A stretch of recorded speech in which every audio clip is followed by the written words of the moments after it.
Punjab Kings జట్టు అరుదైన రికార్డును సొంతం చేసుకుంది. ఐపీఎల్ చరిత్రలో ఎక్కువ సార్లు 200కు పైగా పరుగులను విజయవంతంగా చేజ్ చేసిన జట్టుగా రికార్డు క్రియేట్ చేసింది. అంతకుముందు ముంబై జట్టు పేరిట ఉన్న రికార్డులను అధిగమించింది.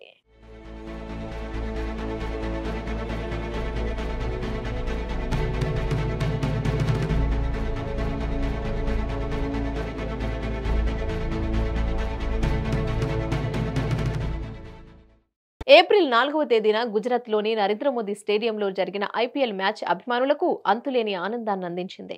లాస్ట్ ఓవర్ వరకు ఉత్కంఠగా జరిగిన మ్యాచ్లో పంజాబ్ జట్టును గెలుపు వరించింది. పంజాబ్ బ్యాటర్ శశాంక్ సింగ్ గుజరాత్ గెలుపు అవకాశాలను నీరుగార్చారు. చివరి వరకు బరిలో నిలిచి జట్టుకు విజయాన్ని అందించారు.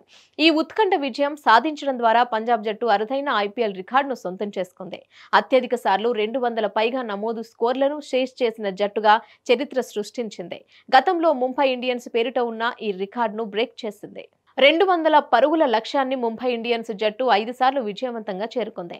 ఇప్పటి వరకు ఇదే రికార్డుగా ఉంది. ఆ రికార్డును పంజాబ్ జట్టు బద్దలు కొట్టింది. 200 పరుగుల లక్ష్యాన్ని 6 సార్లు సునాయాసంగా రీచ్ అయింది. ఏప్రిల్ 4వ తేదీన జరిగిన చేజింగ్ లో పంజాబ్ టాప్ ఆర్డర్ బ్యాటర్లు చేతులెత్తేశారు. ఆ సమయంలో శశాంక్ సింగ్ మ్యాచ్ స్వరూపాన్ని మార్చేశాడు. శశాంక్ సింగ్ తో పాటు అశుతోష్ శర్మ కూడా చేయి కలిపాడు. గుజరాత్ బౌలర్లపై విరుచుకుపడ్డారు. అసాధ్యాన్ని సుసాధ్యం చేశారు. జట్టును గెలిపించి రికార్డు బాటలో నిలిపారు. దీంతో వీరిద్దరిపై ప్రశంసల వర్షం కురుస్తోంది. Hit TV presents like, share, comment. TV వాళ్ళకు కూడా నేను ఒక సర్ప్రైజ్ ఇద్దాం అనుకుంటున్నాను. మీరు మాత్రమే జెస్సీ ఎందుకు అయ్యారు? ఇలాంటి అమ్మాయిలకి పిలవడానికి బాగుంటుంది. చందు సాయికి like you and have a జనాలకి ఒక పేరు నచ్చిందంటే దీనికి ఒక ప్రాసెస్ ఉంటుంది. ఎందుకు ప్రాసెస్ డైరెక్ట్‌గా వెళ్ళిపోదాం. ఏదైనా ఒకటి మర్చిపోయినావా నువ్వు? మర్చిపోయినా మేడం. ఏం మర్చిపోయావు? నా గుండె.